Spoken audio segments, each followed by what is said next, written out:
I thought I knew everything about my little sister Madison until that Friday night when I came home early and saw something that shattered my entire world.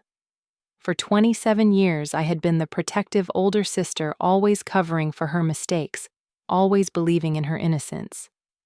Madison was getting married in just 1 week, and I was busy making sure her dream wedding would be perfect.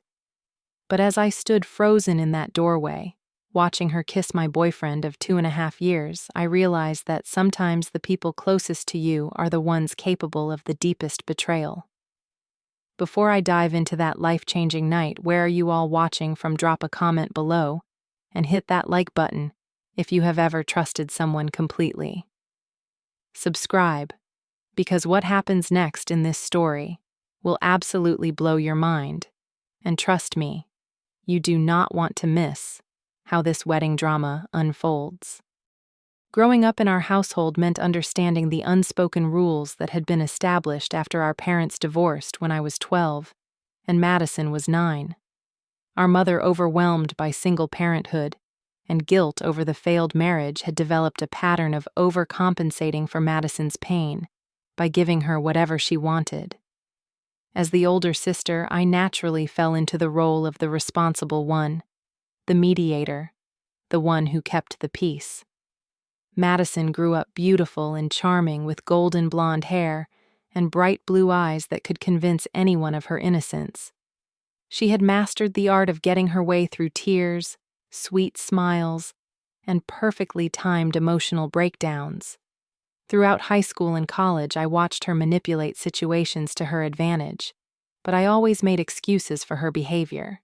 She was just spoiled, I told myself. She would grow out of it eventually. Our mother adored Madison's free-spirited nature and often dismissed my concerns as jealousy. When Madison dropped out of college twice, changed her major 4 times, and racked up credit card debt that our mother secretly paid off, I was told I was being too hard on her. When she borrowed my car and returned it with a dent she never mentioned, or when she wore my expensive dress to a party and spilled wine on it, I was expected to forgive and forget, because that was what good sisters did. Despite everything, I genuinely loved Madison.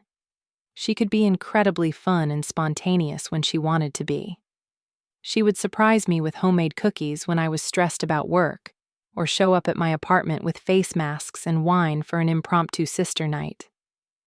These moments made me believe that underneath all the selfish behavior was a good person who just needed time to mature. My relationship with Jake had been the most stable and healthy relationship of my life. We met at a mutual friend's barbecue 2.5 years ago, and I was immediately drawn to his calm confidence and genuine kindness. Jake worked as a software engineer for a tech startup, and his steady, logical approach to life balanced out my more emotional tendencies perfectly. He was 29 years old, had his finances in order, and talked about our future together with the kind of certainty that made me feel secure and loved. Jake integrated seamlessly into my family. My mother absolutely adored him, constantly telling me how lucky I was to have found such a wonderful man. He would bring flowers when he came for dinner, remember my mother's birthday, and patiently listen to her stories about her book club drama. We had talked seriously about marriage, and I had been quietly hoping he would propose sometime in the next year. Madison had always been friendly with Jake, perhaps a little too friendly for my comfort. She would hug him just a beat too long when greeting him, stand a little too close when talking to him, and ask detailed questions about his work and hobbies.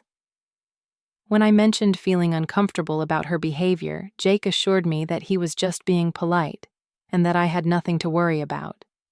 He pointed out that Madison was about to get married herself, so clearly she was not interested in him romantically. Madison's engagement to Tyler had been a whirlwind romance that lasted only 8 months from their first date to his proposal.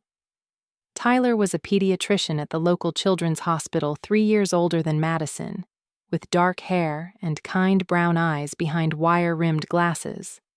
He was patient, thoughtful, and seemed genuinely smitten with Madison despite her occasional dramatic outbursts and demanding behavior. I liked Tyler immediately. He treated Madison like a princess, but was not afraid to gently call her out when she was being unreasonable. He had grown up in a large family and seemed to understand how to navigate difficult personalities with grace and humor. When Madison would complain about wedding planning stress or throw tantrums about tiny details, Tyler would calmly redirect her attention to what really mattered about their relationship. The wedding planning had been an exhausting marathon of changed minds, impossible demands, and emotional breakdowns. Madison wanted a fairy tale wedding with every expensive detail imaginable, and somehow it became my responsibility to make her dreams come true. She changed the color scheme 3 times, the venue twice, and the catering menu so many times that our vendors started calling me directly instead of her. I had volunteered to be her maid of honor and took on the role of unofficial wedding coordinator because Madison claimed she was too overwhelmed to handle the details herself.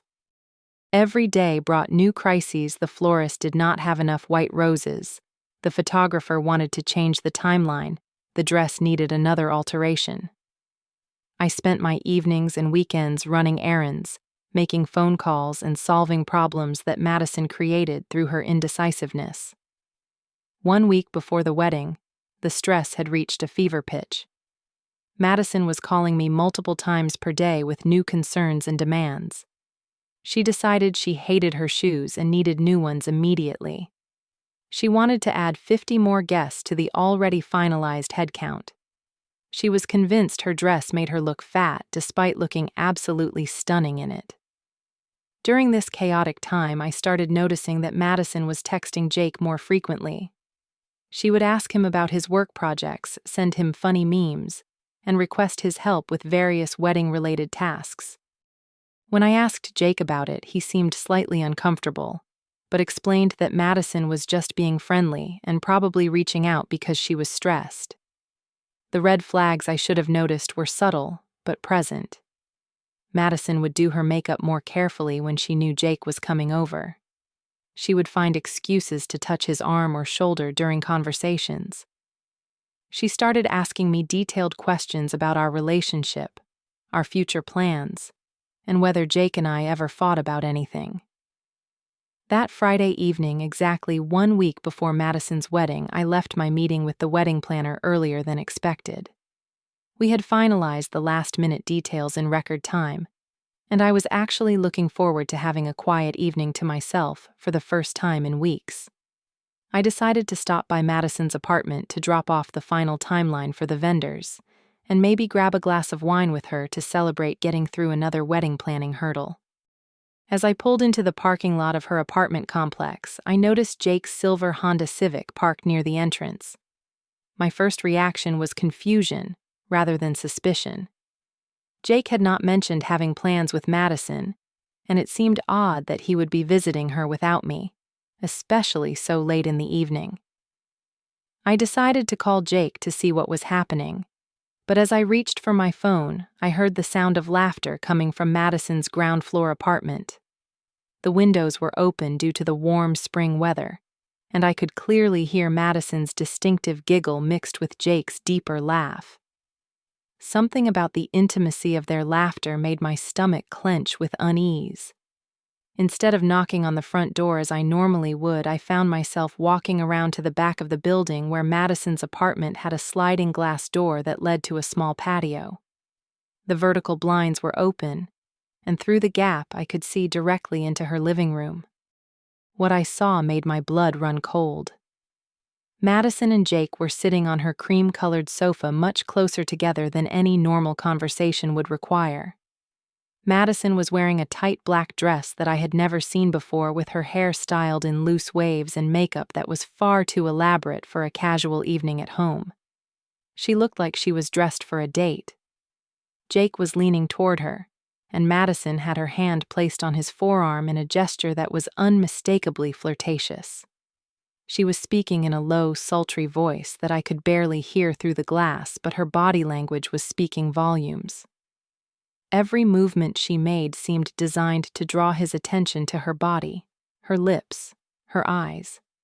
I stood there paralyzed, watching my little sister actively seduce my boyfriend, unable to process what I was seeing. This was not accidental or innocent. This was calculated and deliberate. Madison knew exactly what she was doing. Then it happened. Madison leaned in closer, cupped Jake's face in both of her hands, and kissed him directly on the lips. It was not a quick, impulsive peck. It was a deep, passionate kiss that lasted several seconds. Jake did not immediately push her away. For what felt like an eternity, but was probably only 3 or 4 seconds, he sat there frozen, allowing it to happen. When Jake finally did react, he stood up abruptly and stepped back, running his hands through his hair with obvious agitation. I could see his mouth moving as he spoke, but I could not hear his words. Madison remained seated on the couch, smiling up at him with a satisfied expression that made me feel physically sick. I heard Madison's voice clearly as she said, "I know you have feelings for me too. I can see it in the way you look at me."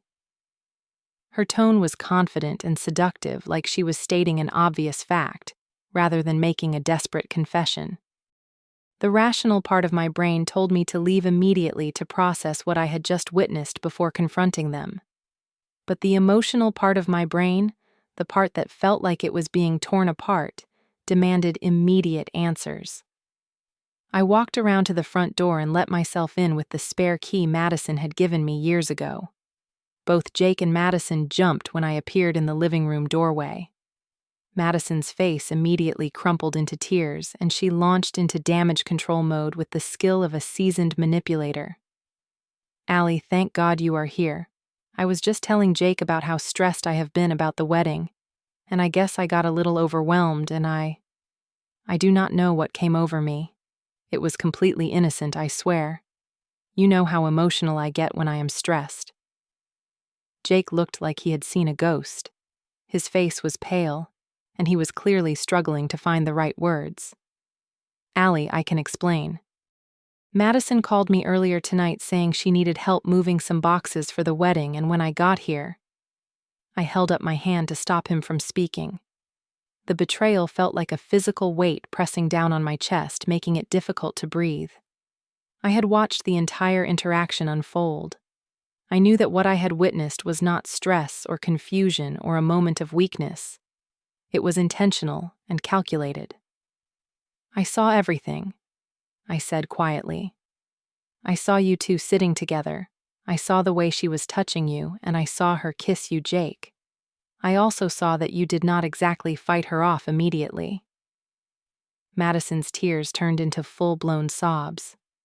"Please do not be mad at me, Allie. I have been so confused lately, and I guess seeing you so happy with Jake made me realize that I might have made a mistake with Tyler. But I would never actually do anything to hurt you intentionally. You have to believe me." The next morning, Jake showed up at my apartment at 7:30 a.m., looking like he had not slept at all.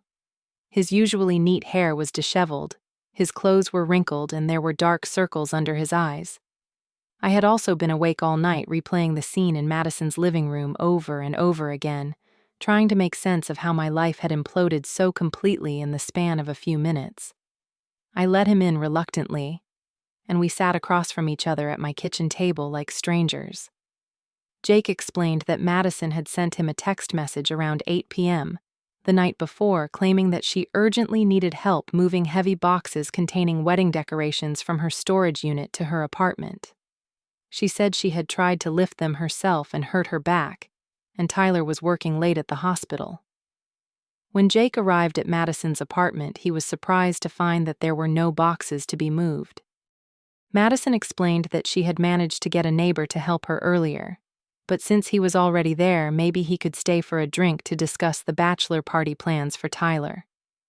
Jake said he should have left immediately, but Madison seemed upset, and he did not want to be rude.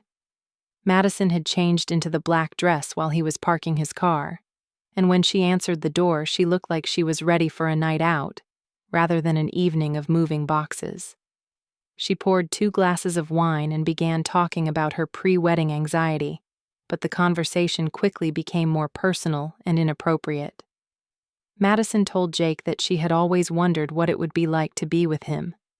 She said that watching him with me over the past 2.5 years had made her realize that Tyler might not be the right person for her. She confessed that she had been having doubts about her upcoming marriage and wondered if she was settling for security rather than passion. Jake admitted that he had been uncomfortable with the direction of the conversation and had tried to redirect it multiple times. He suggested that Madison talk to her friends or a therapist about her pre-wedding jitters, and he reminded her that she loved Tyler and that cold feet were normal before such a big commitment. But Madison became more aggressive in her pursuit. She moved closer to him on the couch, began touching his arm and shoulder, and told him that she had always felt a connection between them. She said she knew he felt it too, and that maybe it was not too late for them to explore what could happen between them. Jake insisted that he had tried to maintain appropriate boundaries, but Madison had been persistent and manipulative. She used her tears and vulnerability to make him feel like leaving would be cruel and unsupportive. When she finally kissed him, he was so shocked that it took him a moment to process what was happening and respond appropriately. I listened to his explanation with a mixture of relief and continued hurt. Part of me was grateful that Jake had not actively participated in Madison's seduction attempt, but another part of me was angry that he had not immediately shut down her inappropriate behavior. I also could not stop thinking about the fact that he had not pushed her away from the kiss instantly. I should have left the moment I realized there were no boxes to move. Jake said, his voice filled with regret. I should have seen what she was doing and removed myself from the situation immediately. I am so sorry, Allie. I never wanted to hurt you, and I certainly never encouraged Madison's behavior. Despite Jake's explanation and obvious remorse, I found myself unable to simply forgive and move forward. The trust between us had been damaged, and I needed time to figure out whether it could be repaired. I told Jake that I needed space to process everything that had happened, and he reluctantly agreed to give me time to think. After Jake left, I spent several hours agonizing over what to do about Tyler. Madison's fiance deserved to know that his bride-to-be had tried to seduce another man just 1 week before their wedding. But telling him would also mean destroying Madison's life and causing tremendous pain to someone who had done nothing wrong. I thought about Tyler's kind face and patient demeanor. I remembered how he had defended Madison to his own family when they expressed concerns about her demanding personality. He was planning to spend the rest of his life with someone who was willing to betray her own sister for a momentary thrill. By noon, I had made my decision. I called Tyler and asked if he could meet me for coffee that afternoon. I did not give him any details about why I needed to see him, but something in my voice must have conveyed the seriousness of the situation, because he immediately agreed to meet. We met at a small cafe downtown that was far enough away from both of our neighborhoods to ensure privacy. Tyler arrived looking concerned and slightly confused about why his future sister-in-law had requested an urgent private meeting. I had rehearsed what I was going to say during the drive over, but when I saw Tyler's trusting face across the table from me, the words became much more difficult to speak. I started by telling him how much I respected him and how happy I had been that Madison had found someone so wonderful. Then I told him about the previous night. I described exactly what I had witnessed, being careful not to exaggerate or editorialize, but also not minimizing the significance of what had happened. I explained that Madison had deliberately lured Jake to her apartment under false pretenses that she had dressed provocatively and made multiple advances toward him, and that she had ultimately kissed him while expressing her doubts about her upcoming marriage to Tyler. Tyler's initial reaction was disbelief. He said that Madison could be dramatic and self-centered sometimes, but that she would never actually cheat or betray someone she cared about. He suggested that I might have misinterpreted what I saw, or that Madison's stress about the wedding had caused her to act irrationally. But as I provided more specific details about Madison's calculated behavior, Tyler's expression began to change. He admitted that Madison had been acting strangely over the past few weeks, asking unusual questions about his work schedule and spending more time texting on her phone. She had also made several comments about feeling trapped or wondering if she was too young to be getting married. Tyler revealed that just a few days earlier, Madison had asked him if he thought she was settling for a boring life by marrying a doctor. She had wondered aloud whether she should have dated more people before getting engaged, and whether their relationship lacked the kind of passion she saw in movies and romance novels. As the full picture became clear, Tyler's face went through a series of emotions: shock, hurt, anger, and finally a kind of resigned sadness. He thanked me for telling him the truth, even though he knew it must have been incredibly difficult for me to betray my own sister. I have always known that Madison was impulsive and self-centered, Tyler said quietly. But I thought that underneath all of that, she really loved me and wanted the same future that I wanted. If she is having these kinds of doubts and acting on them just days before our wedding, then maybe we are not as right for each other as I thought. That evening, Madison called me in a fury. She had somehow discovered that I had spoken with Tyler, and she was livid that I had betrayed family loyalty by interfering in her relationship. Her voice was shaking with rage as she accused me of being jealous of her happiness and deliberately sabotaging her wedding. "How could you do this to me, Allie? I am your sister. You are supposed to protect me and support me, not go running to my fiance with lies and exaggerations about one stupid mistake I made when I was feeling overwhelmed and confused." Madison went on to claim that what had happened with Jake was completely innocent, and that I was making it sound much worse than it actually was. She said that she had been having normal pre-wedding anxiety, and had reached out to Jake as a friend for advice about relationships. According to her version of events, the kiss had been a momentary lapse in judgment brought on by stress and alcohol, and it meant absolutely nothing. She threatened to tell our mother that I was trying to ruin her wedding out of jealousy and spite. She said that everyone would side with her because she was the bride, and that I would be cut off from the family if I continued to spread lies about her. "You have always resented me for being prettier and more popular than you," Madison continued, her voice becoming more vicious with each word. "You cannot stand that I found love first, that I am getting married before you, that everyone is paying attention to me instead of you. So you decided to destroy my happiness rather than celebrate it like a real sister would." I let Madison vent her anger without interrupting, but when she finally paused for breath, I responded with a calmness that surprised even me. "Madison, I saw what I saw. Tyler deserves to know the truth about the person he is planning to marry. If you can look me in the eye and honestly tell me that you have never had inappropriate feelings for Jake, that you did not deliberately try to seduce him last night, and that you are completely committed to Tyler, then maybe we can work through this." Madison's response was to hang up the phone. Over the next few days, the tension in our family reached a breaking point. Our mother called me multiple times demanding to know what I had said to Tyler and why I was causing drama right before Madison's wedding. Madison had told her a heavily edited version of events that made me look like a jealous, vindictive sister who was trying to destroy her happiness. I tried to explain the situation to our mother, but she was so invested in Madison's wedding and so accustomed to making excuses for Madison's behavior that she could not accept that her younger daughter was capable of such betrayal. She begged me to apologize to Madison and Tyler to smooth things over so that the wedding could proceed as planned.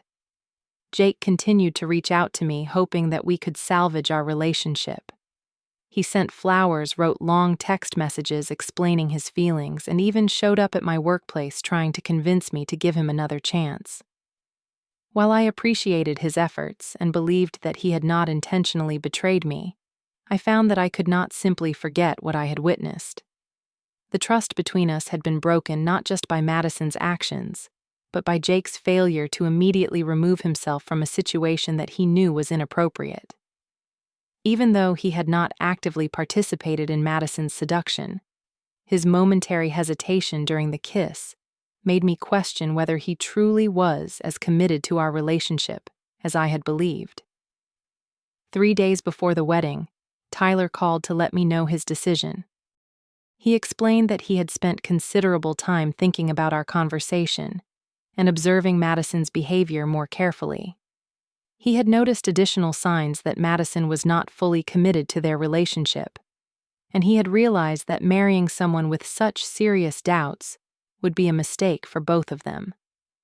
However, Tyler also told me that he was not planning to cancel the wedding immediately.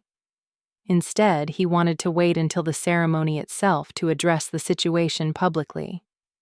He felt that Madison needed to face the consequences of her actions in front of the family and friends who had supported their relationship. The morning of Madison's wedding dawned bright and clear with perfect spring weather that seemed to mock the drama that was about to unfold. I arrived at the resort early to fulfill my duties as maid of honor, despite everything that had happened between Madison and me over the past week.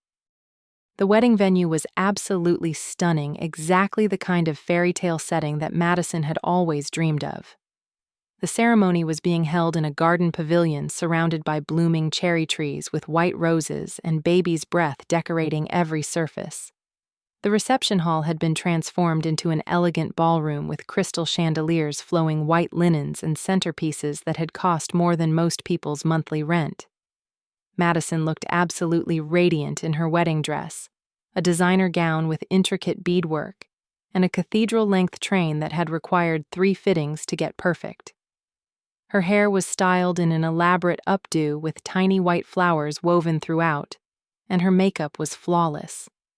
She looked every inch the perfect bride, and anyone who did not know about the events of the past week would have seen a young woman living out her fairy tale dreams. As I helped Madison with final preparations in the bridal suite, she acted as though nothing had happened between us. She chatted about the weather, complimented my dress, and seemed genuinely excited about the day ahead. I wondered if she truly believed that Tyler had decided to ignore what I had told him, or if she was simply in denial about the consequences of her actions. The wedding guests began arriving an hour before the ceremony, filling the garden pavilion with the soft murmur of conversation and anticipation. Tyler's large family had traveled from out of state for the wedding, and they mingled with our smaller group of relatives and Madison's college friends. Jake was notably absent from the guest list, having been uninvited after the events of the previous week. As the ceremony began, I walked down the aisle as planned, wearing the pale pink dress Madison had chosen for her bridesmaids. I took my place at the altar and watched as Madison made her grand entrance, practically floating down the aisle in her elaborate gown. She looked confident and happy, completely unaware of what was about to happen. Tyler stood at the altar looking handsome in his black tuxedo, but I noticed a tension in his posture that the other guests probably missed. His smile seemed forced, and his hands were clasped behind his back, in a way that suggested he was trying to maintain control over his emotions.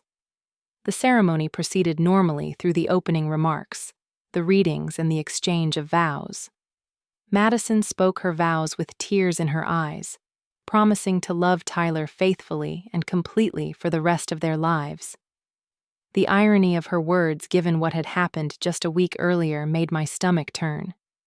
When the officiant reached the traditional question about whether anyone objected to the union, the garden pavilion fell into the expected silence. This was typically a formality, a moment that passed quickly before moving on to the ring exchange and final pronouncement. But then Tyler spoke. "Actually, I have something I need to say." The murmur that went through the crowd was immediate and confused. Madison's face went pale beneath her carefully applied makeup, and she stared at Tyler with growing alarm. Tyler turned to face Madison directly, his voice calm and clear enough for everyone in the pavilion to hear. "Madison, before we continue with this ceremony, I think our guests deserve to know the truth about what happened last week. Would you like to tell them about your visit with Jake, or should I?" The color drained completely from Madison's face, and she began shaking her head frantically. Tyler, please, not here. Not now. Can we talk about this later? But Tyler was determined to finish what he had started. He turned to address the gathered guests, his voice steady, despite the magnitude of what he was about to reveal. Last Friday night, 1 week ago today, Madison invited Jake, her sister's boyfriend, to her apartment under false pretenses. She then attempted to seduce him, and ultimately kissed him, while expressing doubts about our relationship and our upcoming marriage. The reaction from the crowd was immediate and dramatic. Gasps of shock echoed through the pavilion, followed by urgent whispers as people tried to process what they had just heard. Madison's college friends looked stunned, while Tyler's family members appeared confused and horrified. Madison began crying hysterically, reaching for Tyler's hands as she tried to salvage the situation. It was not like that. It was just pre-wedding nerves. It did not mean anything, Tyler. Please, you know, I love you. But Tyler gently removed his hands from hers and continued speaking to the crowd. I cannot marry someone who would betray her own sister and lie to the person she claims to love. Madison. I hope someday you figure out what you really want from life, but I know now that it is not a faithful partnership with me. With that, Tyler removed his wedding ring from his finger, placed it on the altar beside the unity candle, and walked down the aisle toward the exit. The crowd parted for him like the Red Sea, everyone too shocked to speak or move. Madison collapsed onto the steps leading up to the altar, her elaborate dress pooling around her like a deflated balloon. Her sobs echoed through the garden pavilion as the reality of what had just happened began to sink in for everyone present. The next few minutes were complete chaos. Madison's friends rushed to comfort her while Tyler's family quietly began to leave, clearly uncomfortable with the dramatic turn of events. Our mother sat in the front row looking stunned and confused, trying to understand how her daughter's perfect wedding had turned into such a public disaster. I stood frozen in my position as maid of honor, unsure whether I should comfort Madison or simply disappear. Part of me felt terrible for my sister despite everything she had done.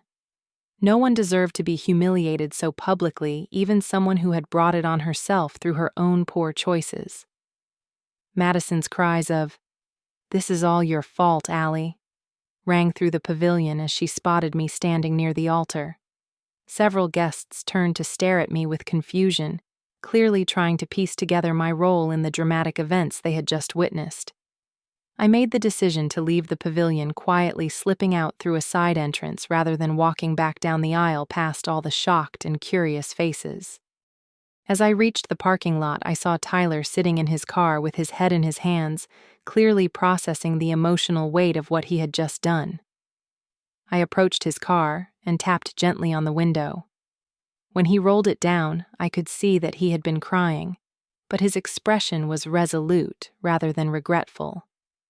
I am sorry it had to happen that way, I told him quietly. But you did the right thing. Madison needed to face the consequences of her choices, and you deserved better than spending your life with someone who could not be faithful even before the marriage began. Tyler nodded and thanked me again for telling him the truth. He said that as painful as the public confrontation had been, he felt relief that he would not be entering into a marriage based on lies and deception. He drove away that afternoon, and as far as I know, never spoke to Madison again. The aftermath of the wedding disaster was swift and severe. Madison's friends were divided between those who supported her and those who were appalled by her behavior. The elaborate reception dinner went to waste, and our family was left to deal with the emotional and financial wreckage of the canceled celebration. Our mother spent the following weeks trying to understand what had really happened and why I had chosen to get involved in Madison's relationship. It took several long, difficult conversations before she finally accepted that Madison had been the architect of her own downfall, and that I had simply refused to enable her destructive behavior. Madison herself went through a period of intense anger and blame, continuing to insist that I had destroyed her life out of jealousy and spite. She moved back in with our mother temporarily and spent most of her time sleeping, crying, and refusing to take responsibility for the choices that had led to her public humiliation. But as the weeks passed, something began to shift in Madison's perspective. Perhaps it was the reality of losing Tyler, who had genuinely loved her, or the realization that her actions had consequences that extended far beyond her own immediate desires. She began to acknowledge slowly and reluctantly that she had made serious mistakes and hurt people who cared about her. My relationship with Jake did not survive the events surrounding Madison's wedding.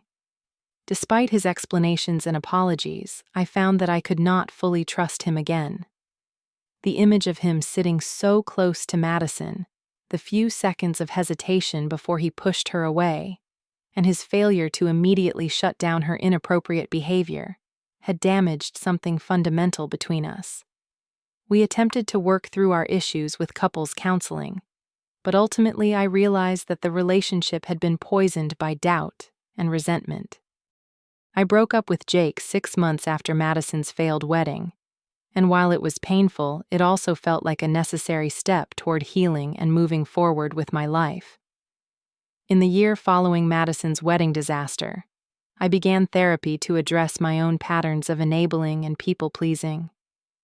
I realized that I had spent most of my adult life making excuses for Madison's behavior and prioritizing family harmony over my own well-being and values. Through therapy, I learned to set healthy boundaries and to recognize that loving someone does not mean protecting them from the consequences of their poor choices. I also began to understand that my role as the older sister did not require me to sacrifice my own happiness or relationships to maintain peace within our family. Madison and I slowly began to rebuild our relationship, but it looked very different than it had before. She had to accept that I would no longer cover for her mistakes or enable her selfish behavior, and I had to accept that loving my sister meant sometimes allowing her to face difficult truths about herself. Madison eventually moved to another city and started working as a social media coordinator for a small nonprofit organization. The work seemed to give her a sense of purpose that she had been lacking, and the distance from our hometown helped her escape the gossip and judgment that had followed her failed wedding. Tyler found love again about 1.5 years after leaving Madison at the altar. His new girlfriend was a nurse who worked at the same hospital, and from what I heard through mutual friends, they had the kind of stable, trusting relationship that Tyler had always deserved. As for me, I focused on my career and my own personal growth for nearly 1 year before I was ready to date again. When I eventually met David, a high school teacher with a great sense of humor and unwavering integrity, I approached the relationship with a new understanding of what healthy love actually looked like. David knew the full story of what had happened with Madison and Jake from early in our relationship. His response to learning about my sister's betrayal and the difficult choices I had made was simply to tell me that he admired my commitment to honesty and my refusal to enable destructive behavior even when it came at great personal cost. Madison attended my wedding to David 2 years later, and while our relationship was still somewhat guarded, we had found a way to coexist as sisters who loved each other, but no longer had unrealistic expectations about what that love should look like. During her maid of honor speech at my wedding, Madison surprised everyone by acknowledging the mistakes she had made and the lessons she had learned from losing Tyler. She thanked me for refusing to let her continue down a path of selfishness and deception, even though it had been painful for both of us at the time. Looking back now, I understand that the events surrounding Madison's failed wedding were ultimately necessary for both of us to grow into better versions of ourselves. Madison had to face the consequences of her actions and learn that charm and manipulation could not substitute for genuine character and integrity. I had to learn that sometimes protecting someone you love means refusing to protect them from the truth about themselves. Sometimes being a good sister, daughter, or friend means risking conflict and disapproval in service of what is right, rather than what is easy. The most important lesson I learned from that devastating week was that authentic relationships require honesty even when honesty is uncomfortable or inconvenient. Enabling someone's bad behavior in the name of love is not actually loving at all. It is a form of cowardice that ultimately hurts everyone involved. True love sometimes means allowing the people we care about to face the full weight of their choices, to experience genuine consequences, and to learn from their mistakes in ways that actually promote growth and change rather than continued destructive patterns. As I reflect on everything that happened, I realize that Madison's failed wedding was not really a tragedy, despite how painful it was for everyone involved. It was actually a moment of necessary truth that allowed several people to escape relationships and patterns that were ultimately unsustainable and unhealthy. Sometimes the most loving thing you can do for someone is refuse to participate in their self-deception. Sometimes protecting the truth is more important than protecting temporary peace. And sometimes the people who seem the strongest are the ones who need the most courage to choose what is right over what is comfortable. Have you ever been in a situation where you had to choose between family loyalty and doing what was right? How do you handle it when someone you love betrays your trust in a fundamental way? Drop your thoughts in the comments below because I would love to hear about your experiences with difficult family dynamics and tough moral choices. If this story resonated with you or made you think about the relationships in your own life, please give it a like and share it with someone who might benefit from hearing about the importance of setting boundaries and choosing honesty over false peace. Subscribe to our channel for more real-life stories about family drama, relationship challenges, and the courage it takes to do the right thing, even when it costs you everything. Thank you for listening to my story, and for being part of a community that values authenticity and growth over comfort and convenience. Remember that you deserve relationships built on trust, respect, and genuine love, and that sometimes the most difficult choices lead to the most meaningful transformations. Take care of yourselves and each other.